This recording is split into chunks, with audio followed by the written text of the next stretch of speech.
Okay, for this activity, we're going to be looking at our plate boundaries, and we kind of did a little bit with this before. This one's going to have you actually color the boundary and what it is. Now, I want you to keep in mind there are certain places where the boundaries change within the plate, just because of the orientation to another plate. So, I'm gonna go ahead and I'm gonna make my divergent blue. And I'm gonna make them move apart. Well, they are moving apart, but I'm just gonna document that they're moving away from, or that they're moving apart there. I'm gonna go ahead and I'm going to use green for my convergent boundaries, and those are the ones that are colliding. And then I'm gonna go ahead and use red for my transform. And you aren't gonna see a whole lot of transform on here. And transform are the ones that are going to slide past each other. So you're gonna see this kind of symbol for that. Now they can be tricky to find sometimes. So we know this one right here is divergent. We know that, let's see if I can find one of each. That's divergent. This one and this one are converging, and we see that it's this right here, so we can color that.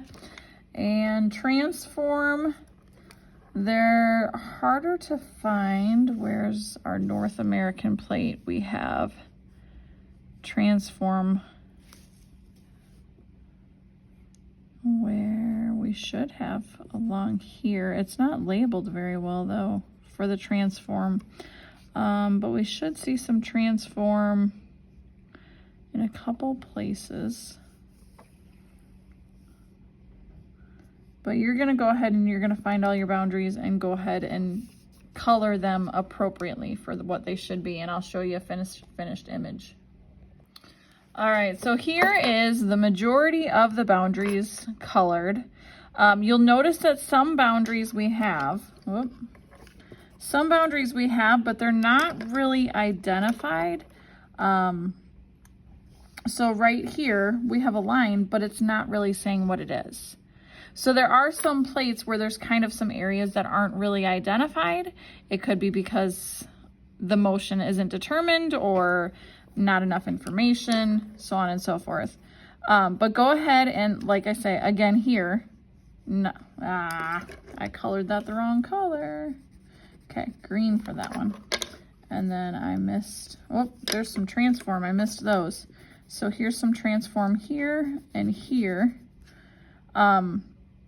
But there might be some places where it's harder to tell. Along here, we actually have a plate. This is that African rift that is kind of forming or stopped forming, like may have started forming and has stopped forming. I don't know that we have enough information on that area yet, but I know there have been some theories about a plate possibly forming here, or that it started to form and then it quit. You will also notice that there are some overall plate motions.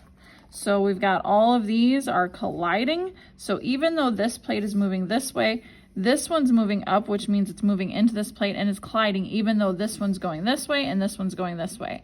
So that previous assignment where you did the arrows, that might be part of the issue. Like, we only identified them based upon the movement based on the boundaries. Well, this one, we have all the boundaries. Now we can kind of look at, okay, which way is it moving overall? Well, this is moving this way, this is moving this way, and it's kind of crashing it like you might see in a vehicular accident. And this plate is kind of moving to the left and up. So we've kind of got some different arrows on here, but you can kind of see the difference in overall motion, and you don't see a ton of overall motion on every plate. Just like certain plates will have like an overall motion, but you can kind of see what's going on with them. But your image should look kind of like that by the time you're done.